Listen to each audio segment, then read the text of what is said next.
opinions of the hosts and guests are their own and do not necessarily reflect the views of the management and staff of Guardian Radio.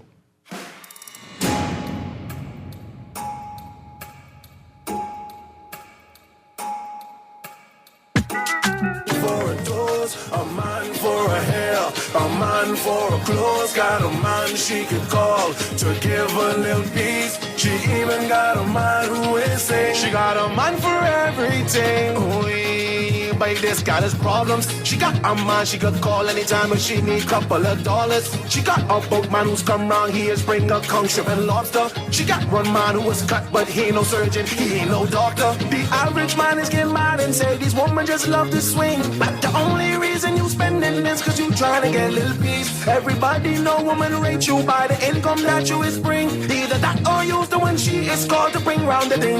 She got a man for her nails. Good yawning this morning and welcome back to Guardian Radio 96.9 FM, your station for fresh news, smart talk all day. It is Monday, the 23rd of March, and you are on the clock with Erin, Greene. Listen, that song was inspired by the Elevation Awards. Let's say congratulations to Johnny Cake for winning Male Artist of the Year. And I think he, along with Julian Believe, Shine, Zoltan Johnson, if I missed out another name, let me apologize. They won Song of the Year for Whip Wap.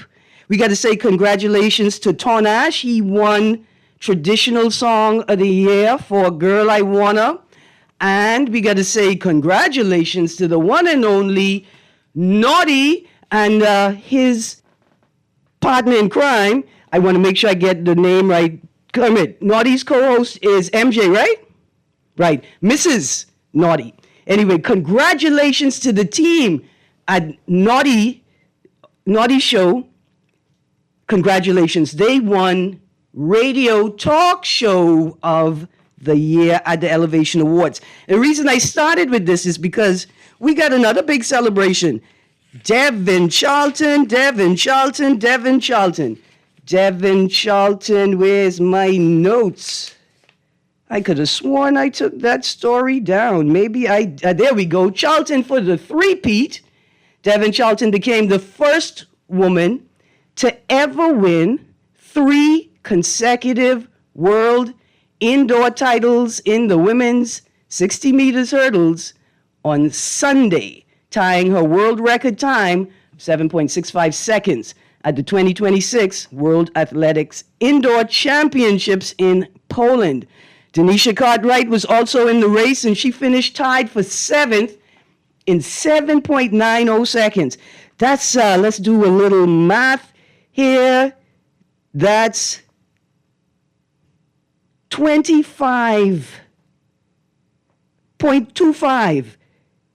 Just over 0.2 of a second slower. That ain't nothing at all. So Denisha Cartwright, we say to you, congratulations as well.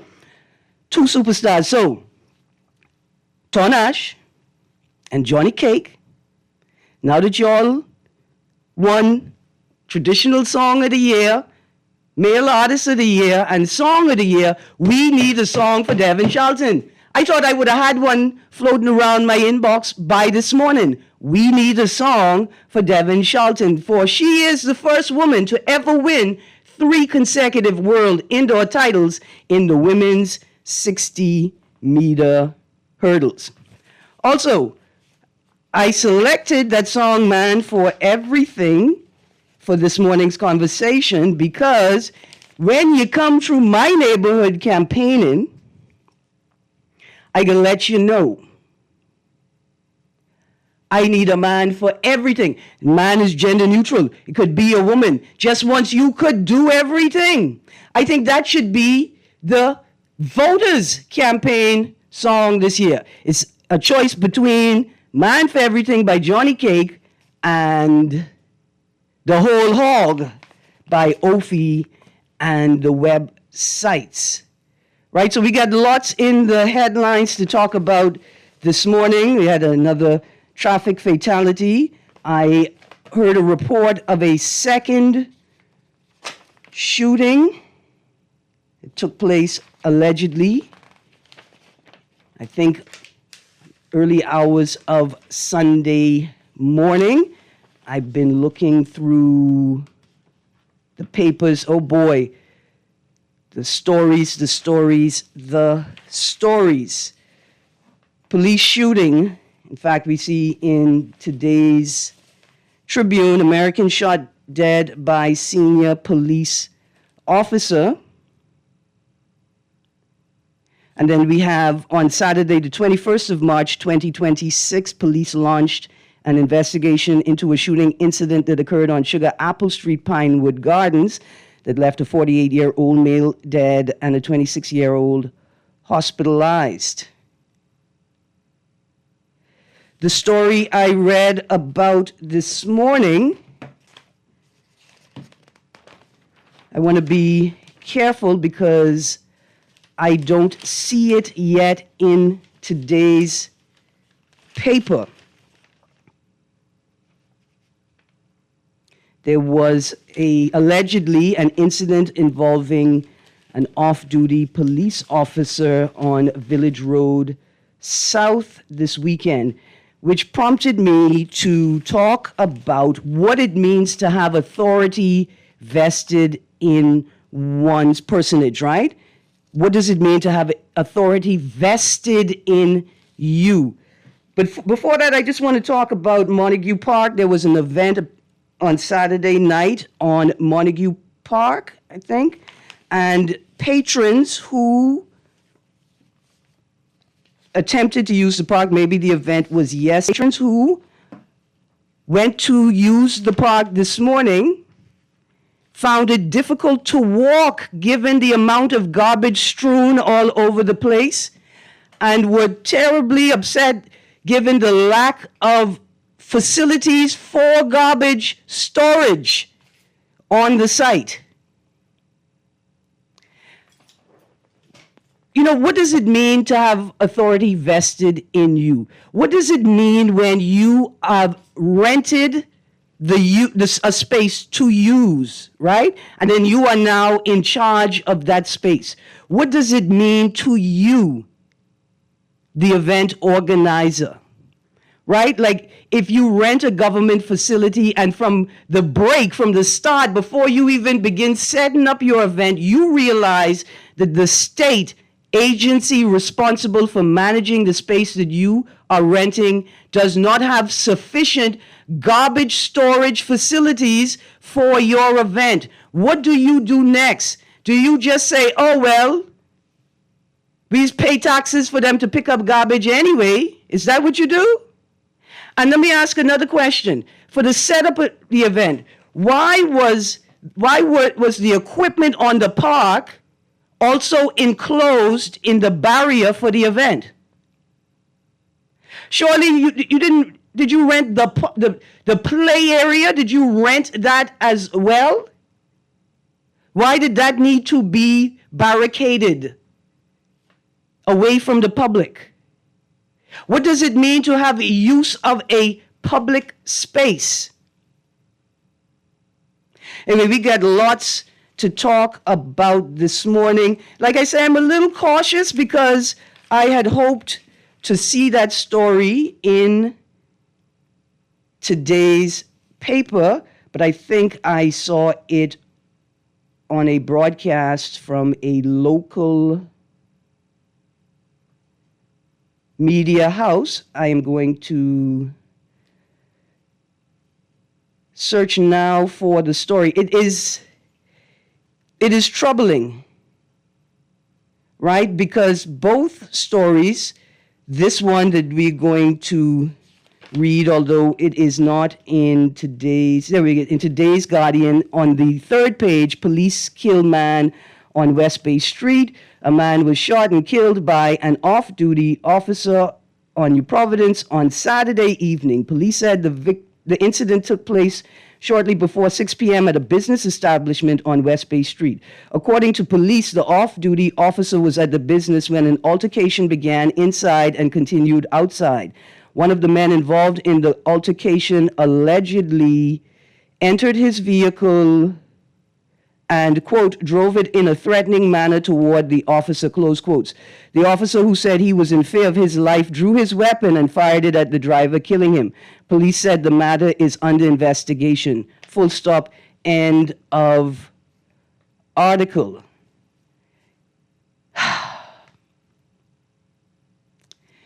Why does an off-duty officer have his weapon on him? That's the question I think people want to know. Why does an off-duty officer have a weapon while they're off duty, not performing any official police duties? Why?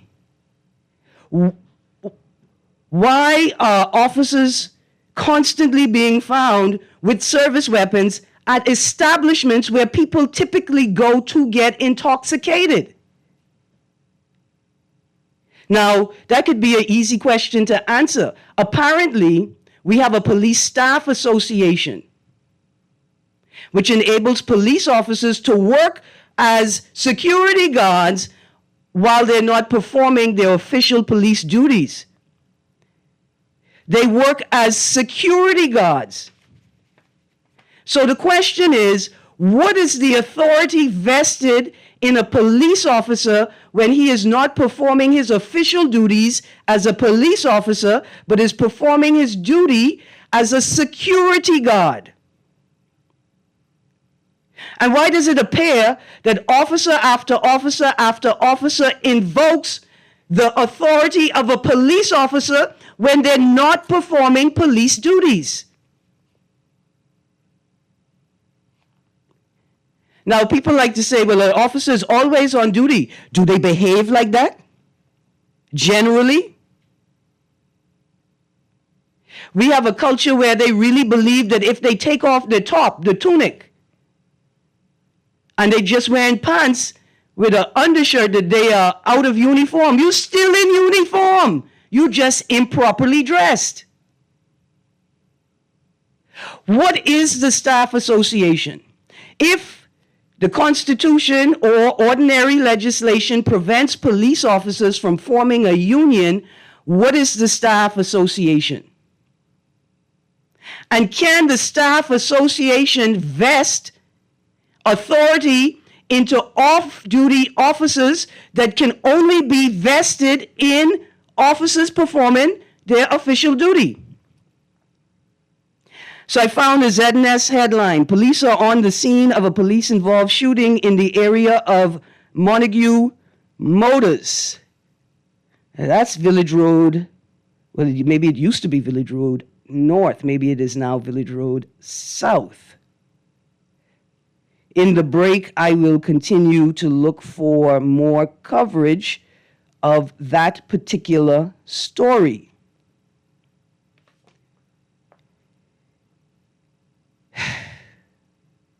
I don't think it's unreasonable to be concerned. Let's go to the phone line. Good morning, caller. Sorry I missed you, caller. My apologies. Here's a text. Erin, it seems police are using in fear of my life to kill people. If you kill someone in fear of your life, you would be in jail. Sickening. That seems to be a term used. And perhaps we need to interrogate that. Now, what we have learned over successive decades, right, is that police training, they train officers to inoculate the threat.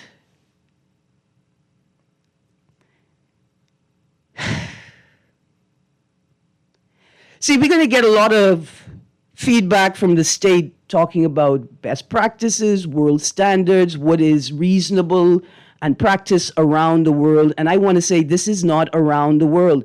This is the Bahamas. This place has a particular dynamic that makes it different from many other places on the planet, which is a rich, vibrant and lustrous history and culture of being the counterculture from before Africans were on this island proper. The Saltwater Railroad ran through these islands, and enslaved people from the north would often find comfort and security taking the southern route away from American plantations. Let's go to the phone line quickly. Coming to you right now, caller. Good morning, caller. Hello. Good morning. Yeah, good morning, Greene. I couldn't hear you. The thing is, firstly, I need to say, right?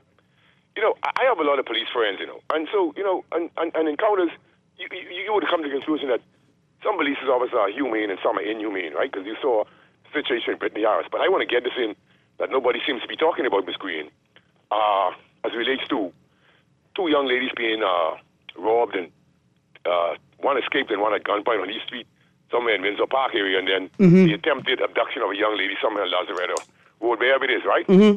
And so these things are very frightening for me as a mom with two daughters, right? And a companion. So what I'm saying is, it hurts my heart to know that these things are not being highlighted when you have scumbags moving around with this barbaric type ideology or concept of life. This is so sickening for me, Ms. Greene. I would like to see a law implemented for rape and robbery lifetime. And that might be an impediment to some of the barbarians you have walking around here, the dogs that they are, okay? I can't accept that. That's unacceptable for me because it caused me as a father to go and do something that I don't want to do.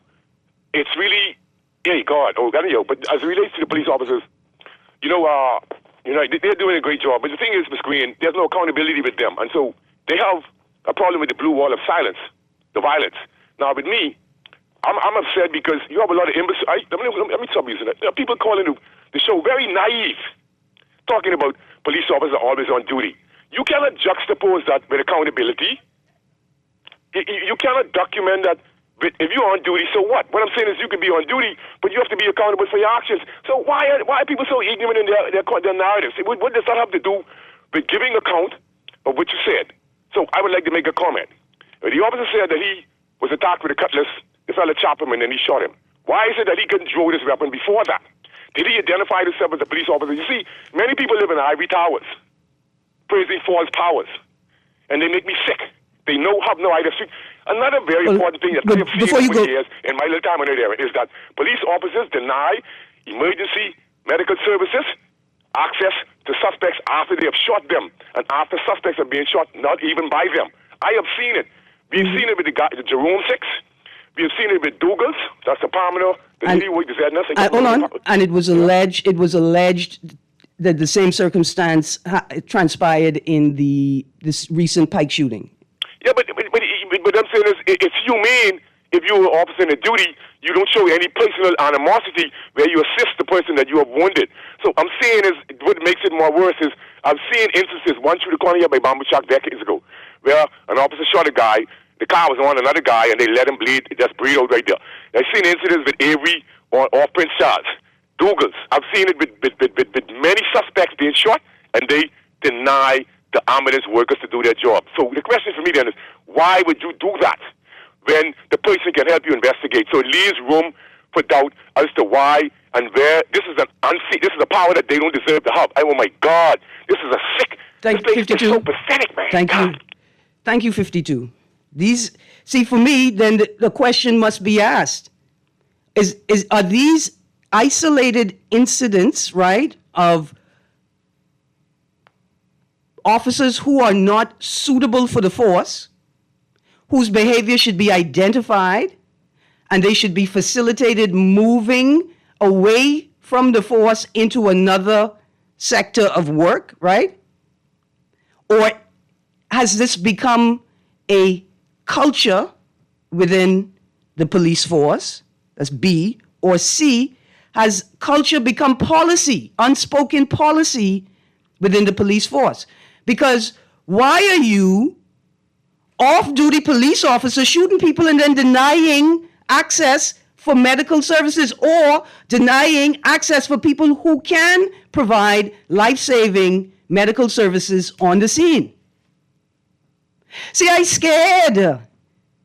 Y'all are not paying attention to the so-called, the self-imposed leaders of the free world telling us they're preparing to reindustrialize the Western Hemisphere and the global South.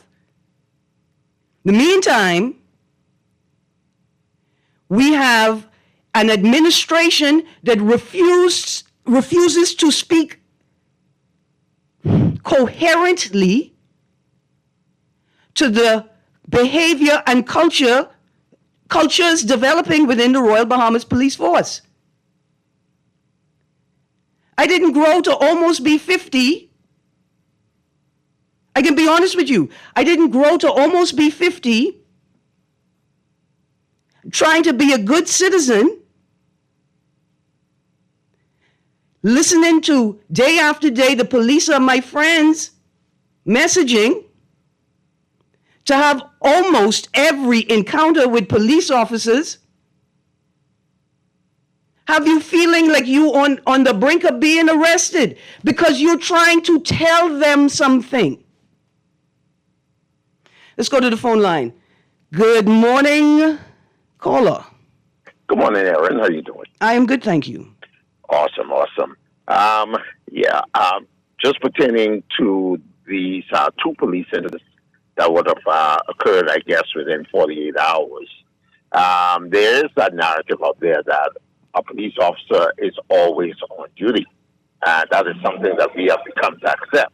It was also understandable. But sir, Jeff, we can't come to accept that because if they're always on duty, there cannot be a police staff association assigning jobs or that enables police officers to take off-duty jobs. You cannot have both, and we're experiencing a collective functional illiteracy if we can't walk through that. You cannot always be on duty if you can also take up off-duty work.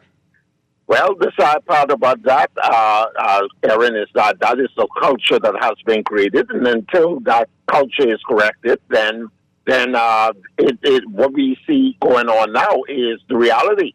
You know, the thing is, too, the weapons, as far as the police force is concerned, I know back then it was the understanding that the service revolvers are turned in once they are technically off duty, which means off schedule, and they go on to their private lives or whatever. And let's stick a pin just for a second. Okay. And if for whatever reason you were not required to turn in your service weapon, or you have been authorized to carry a personal weapon, why would you carry it out to an event at a concert or at a park?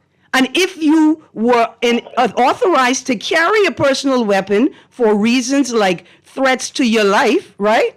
Why would you be going to an event like that, and why would you be walking a significant distance to wherever your destination is or your vehicle? Well, I believe that the question that is being posed along with the others that is about to come. You know, these are questions that the Royal Bahamas Police Force hierarchy will have to give to the public. But I'm telling you, right now as it stands, the perception that has been painted out here for quite some time is, like I said, a police officer is always on duty. And then in fear of their lives, you got to understand, even with that weapon, they're trained a particular way. They're not going to shoot you in the leg or the foot or whatever. They are trained to shoot the chest, the head, and in other words, that's shoot to kill. It is sad that this is the reality, but then, only those policies can be changed. If it is a policy or if they are policies, that has to be addressed and changed by the hierarchy and the government of the Commonwealth of the Bahamas. I get you. Listen, I get two more. My final point here before I go and before you stick up in here. Again, Erin, I'm sending out an appeal as a pilot. Sending out an appeal to BTC in particular because it is a cell tower out there at Fire Trail Road and Gladstone Road. They have a tall tower there with the anti-collision lights basically indicating height, and especially for the aviation community. those lights have noticeably been out now from my view almost 2 weeks now. I got and you. I'm trying to figure out if they are aware that those lights are out, or if there's an issue with the platform that they have out there. So I think that needs to be addressed right away. I got you. Here's what you're going to do. Please call the CAB, Civil Aviation Association of the Bahamas, or agency. Call CAB. You search it. Start with Civil Aviation Bahamas, and it'll come up. Call them and alert them. Thank you very much. Thank you, sis. Absolutely. Thank you. Let's go to the next caller. You're coming right now. Good morning, caller. Good morning. Erin. Hi. Yeah, good morning, man. Very welcome to the show this morning. Erin, it's people killed on the weekend. I'm sorry, you have broken up entirely. But I just hope that those incidents are used to tighten up the protocols in the police force and the armed forces. Mm-hmm. Because there's still some gray areas. The we discussed this morning means that's a gray area. That's what I'm saying. Yeah. So I'm just hopeful that the police commissioner and her team, and then the defense force commander and his team, and would tighten up their protocols or rules of engagement. Mm-hmm. Because we in 2026, we need to be further along. Yes, sir. But it's very sad the people who got killed, who lost their lives on the weekend. You know what I mean? It's very sad. But I just have a protocol so the police will have clear rules of engagement when things like this present itself. Okay? I got you. Great show, though. Thank you. See me? You could call me a sissy right now, because I'm concerned. And you know why I'm concerned? I'm concerned because I am a sissy, right? Because where do we sit on the totem pole? Where do we, the sissies, sit on this totem pole, this hierarchy of value? Let's go to the phone line. Good morning, Erin. How are you? Good morning. I'm good, thank you. Okay. First of all, it's unfortunate in both of those incidents and so forth. But as the previous, and based on the act as it relates to governs the police department, the police officers never considered to be off duty. That's the act itself. As far as the fundamentals of the police organization, allowing them to now go out and work and all of that, that was one of the fundamental reasons why B.K. Barnaby never really agreed for officers to go out and work private functions, because it was almost a legal conflict. But technically and legally, a policeman is never considered to be off duty. That's point number one. Point number two, I don't know what I know quite likely if I was brandishing a firearm and I read into an altercation as it relates to what was happening on Village Road. I don't know the full extent of what happened, but again, anytime you draw a firearm, you're not drawing a firearm to maim. That's just the fundamental practice and principle and training. You're not drawing your firearm to aim or to shoot in the air or any such thing as that. You're drawing your firearm when it's a life and death threatening situation. I'm not saying that's the situation every time, but that's the fundamental training across not only the Bahamas, but universally for law enforcement. So because you can't determine exactly always where a bullet is going to end up. I hear people always talk about you can shoot a warning shot and all that. Yeah, but don't forget that bullet got to come down somewhere. Yeah, you have to justify the use of every bullet. That's what I'm saying. Every That's use of the weapon, yes, sir. That's what I'm saying. So I don't know the full extent of both stories, but I know the fundamental practice is the fact that a policeman is never considered off duty, because if he sees something, let's say he's off the clock, but he's never considered. Do you expect him not to act? Failure to act, that's also disciplinary situation that he finds himself in. Here's a question I have for you. Perhaps you may be aware. Are officers mandated by law or required by policy to take a breathalyzer test for alcohol or other tests for other substances when they're involved in a shooting? As far as I'm aware, I do not think so. I don't know if any policy changes have taken place as it relates to that, but it would be a good suggestion. But as far as I'm aware, I've never really heard about it personally. I got you. Thank you. All right. Thank you very much. Thank you very, very much. And we're going to proceed with caution with this conversation. Like I said, we're asking pointed questions. The broad discussion is about what does it mean to have authority vested in you. And since we're on our journey to the general election, this is also an important question for people vying to be MPs and cabinet ministers. Let's go to the phone line. Good morning, caller. Thank you for your patience. Yeah, good morning, Erin. Good morning. And you don't have to put a disclaimer up for me. I'll be responsible. Yes, sir. It's for me, really. It's for me. But anyhow, Erin, on a more serious note, right? Mm-hmm.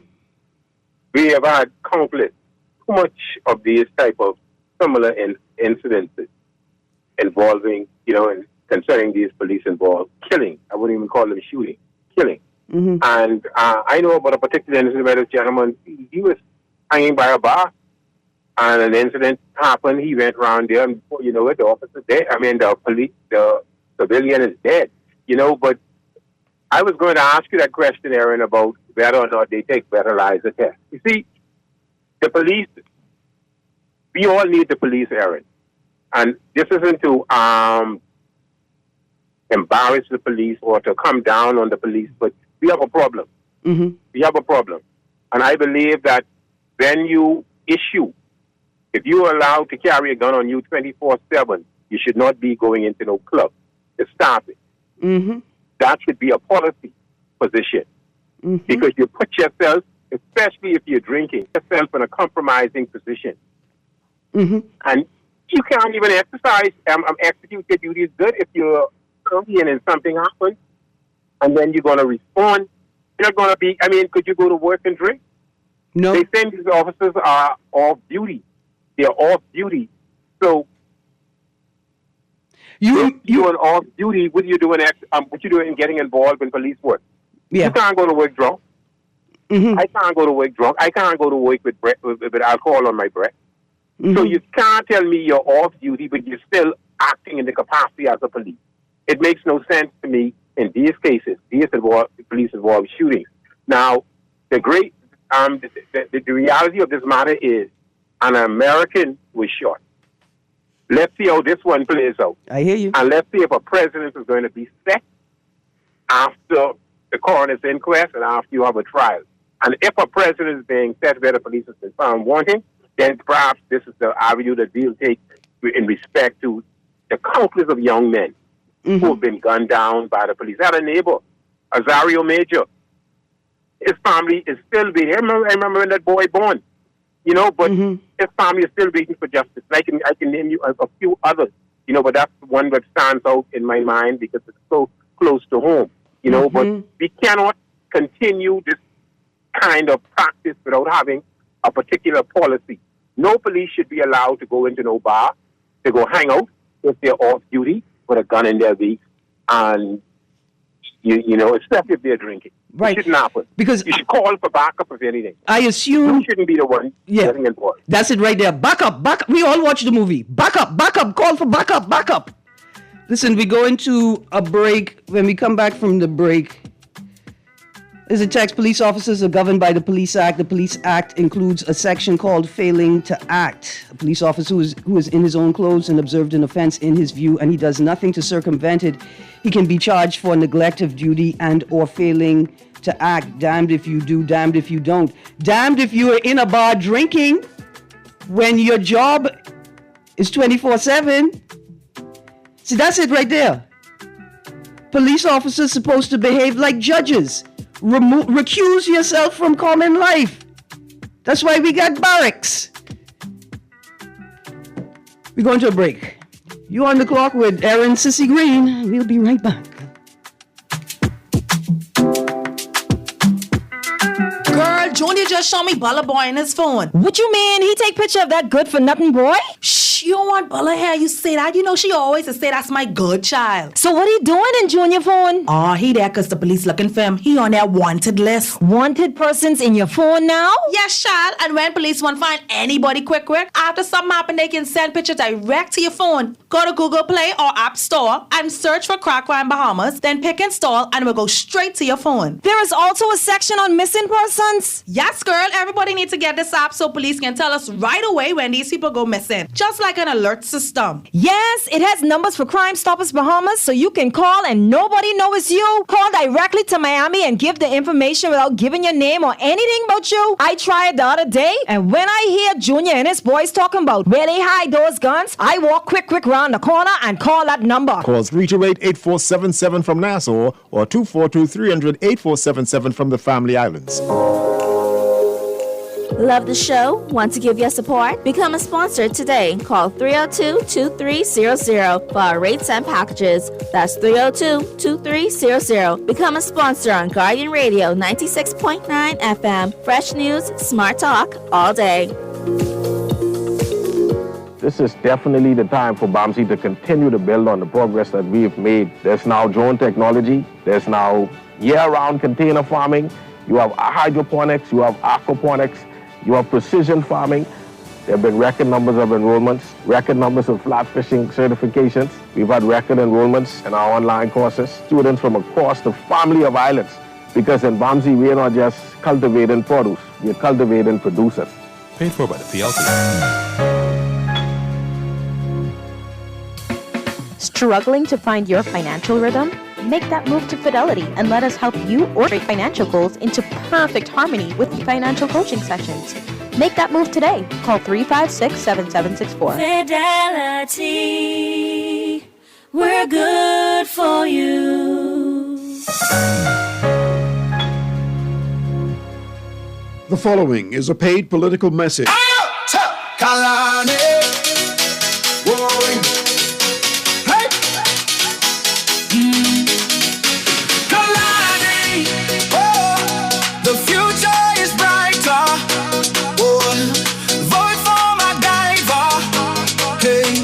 She's a fighter. Kalani, hey. The future is brighter.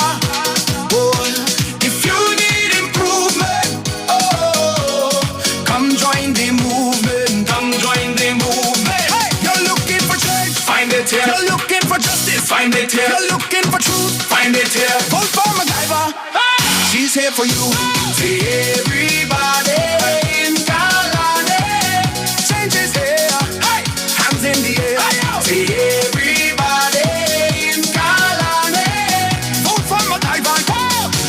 A fighter.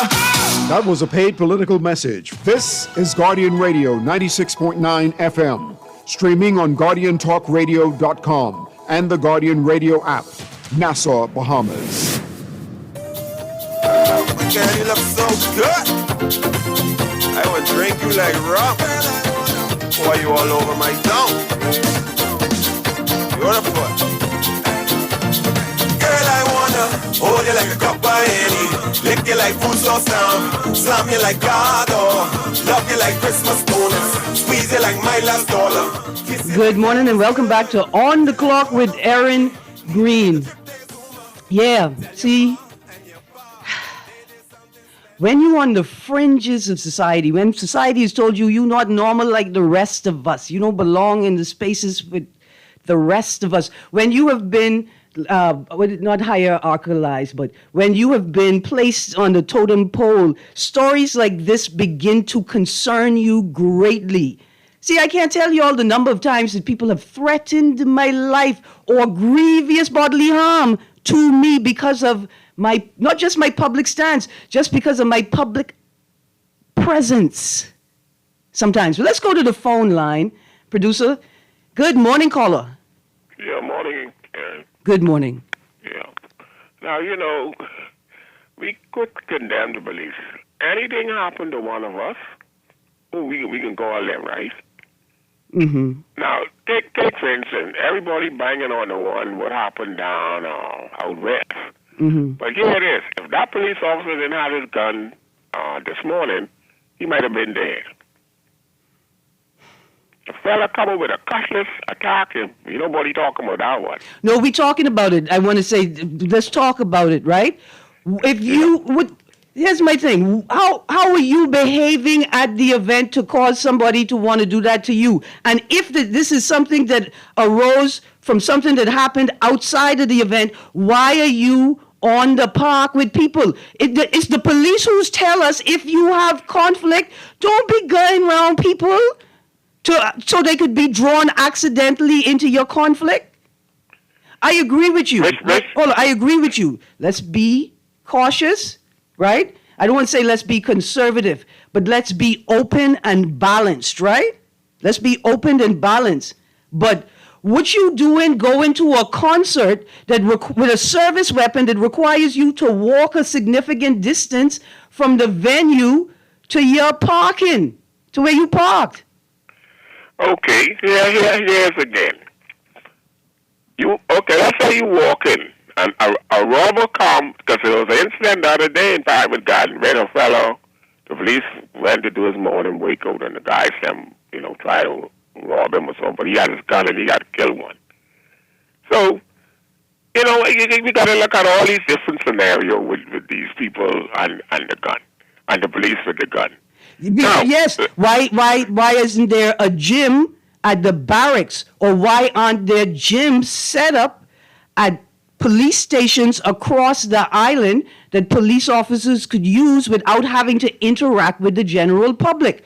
That's why we have barracks. That's why they got the Defense Force barracks. That's why they got all kind of activity and thing you could do at the Defense Force barracks. That's why they got the commissary at the Defense Force barracks. Yeah, okay. Listen to my point now. Okay.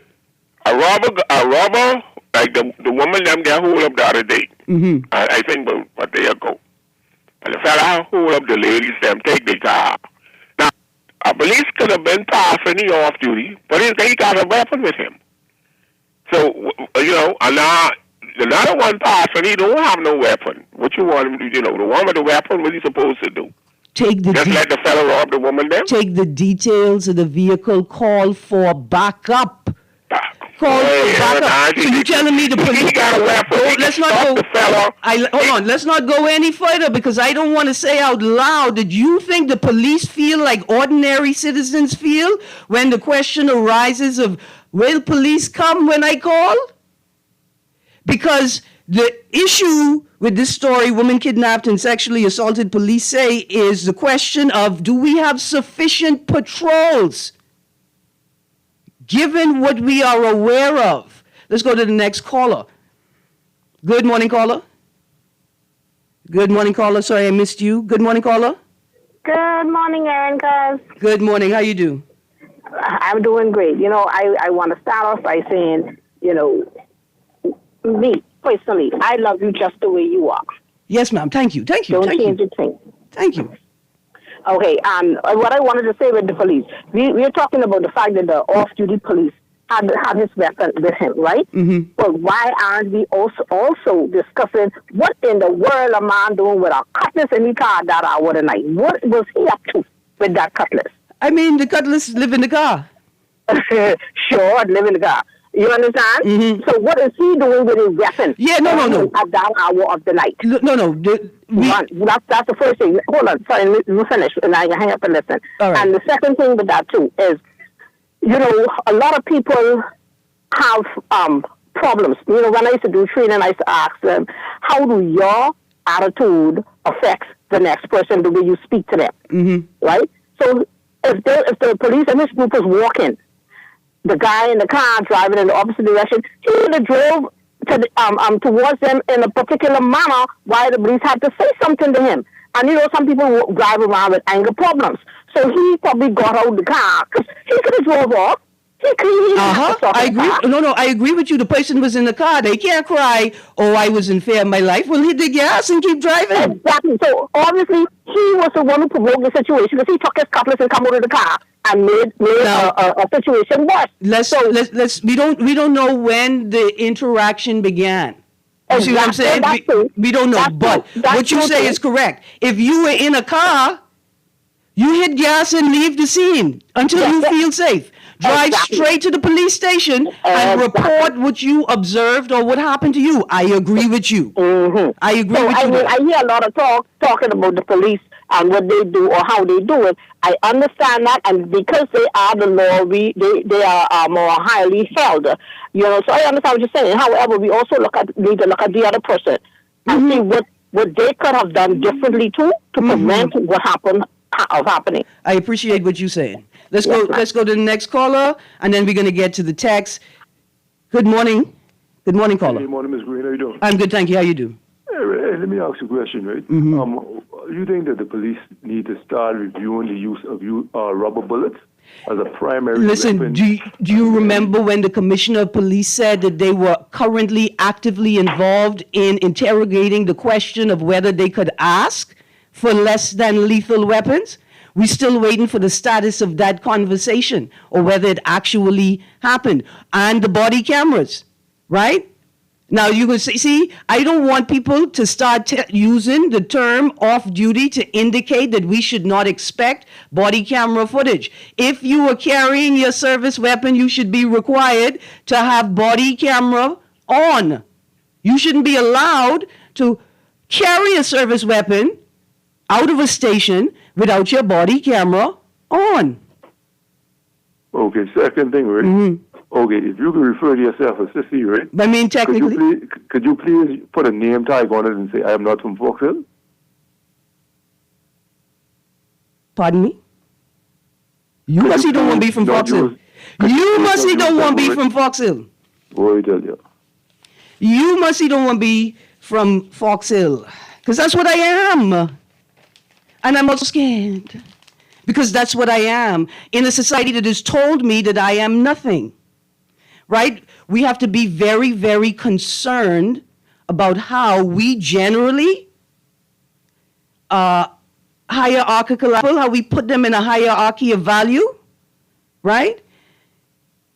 These are the questions and the conversations that people were trying to have when the incident occurred with the prison officers shooting the dog in its yard, right? That's why they wanted to have those conversations. Because what is the value that you place on that life before you take it? Anyway, I thank you very much, caller, for your call and your contribution. Thank you very, very much. Thank you. Here's the thing I think that's most important to acknowledge. Only the police could police the police. Yeah? Only the police could police the police. So I can appreciate and I expect to get backlash from my commentary today. I expect it, right? But only the police could police the police. So it's incumbent for the good police to begin policing the police. Of course, we do not believe that all police are bad. We do not believe that all police are reckless. We do not believe that all police are gun happy. But I can't police the police. Only police can police the police. And they will only be able to do it if they get out of their feelings and understand that critical interrogation is required and should be expected. Now, at the same point, within that critical interrogation, we will acknowledge that we do not take care of our police officers, and we do not have sufficient psychosocial services for their support. Yeah? We can acknowledge that. But we also must acknowledge that police stop obeying police traffic controls. They have stopped. Let's go to the text line. Erin, I listened to your lament and landlord song, What This World Is Coming To comes to my mind. Please listen to the words in that song. There's another text, but the individual attack.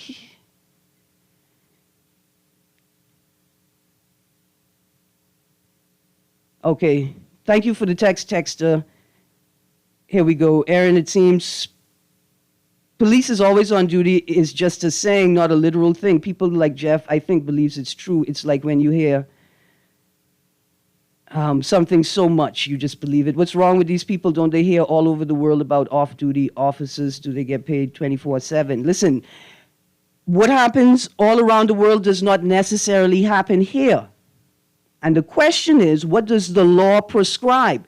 See, the staff association can exist in contradiction to, right? In contravention of the Police Act and the Constitution. You have to take the legislation that empowers the Police Staff Association for judicial review or before the courts and say, we think that this is wrong and it needs to be changed. Here are the parts and here are why. That's what you have to do, right? But it says, come on now, Miss Greene, you saying let's be balanced, but you're suggesting that the officer had to overdone something to cause that male to attack him. Err on the side of caution. You know, I was there, like the caller said. If he wasn't armed, he could have likely been killed. No, the point that I made was if you are aware of existing conflict, particularly due to your job, why would you be out in that way? That's the point that I made.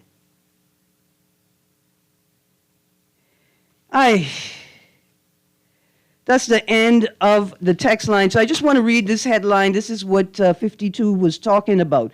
Woman kidnapped and sexually assaulted, police say. A New Providence woman was kidnapped and sexually assaulted by a man on Saturday night, police said. Police said the incident began on DeVoe and East Street shortly after 10:30 p.m. when two women were accosted outside a business by a gunman.